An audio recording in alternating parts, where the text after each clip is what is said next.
1985 সালে প্রথমবারের মতো আয়োজিত হয়েছিল ফিনালিসিমা। এরপর 1993 সালে দ্বিতীয়বারের মতো অনুষ্ঠিত হয়েছিল এই ম্যাচ। এরপর লম্বা সময় বিরতির পর 2022 সালে ফিরিয়ে আনা হয় এই ফিনালিসিমা।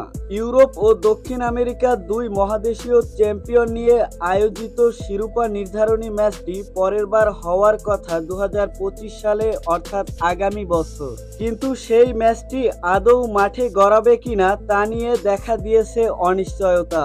দুই মহাদেশীয় চ্যাম্পিয়নের এই ম্যাচ আয়োজন নিয়ে শঙ্কার কথা জানিয়েছে আর্জেন্টিনার সংবাদকর্মী গাস্তুন এদুল।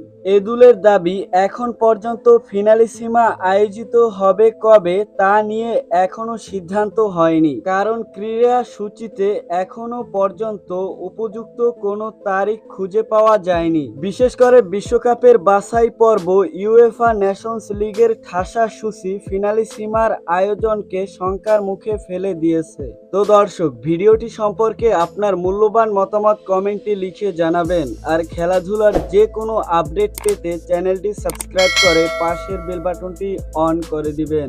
ধন্যবাদ।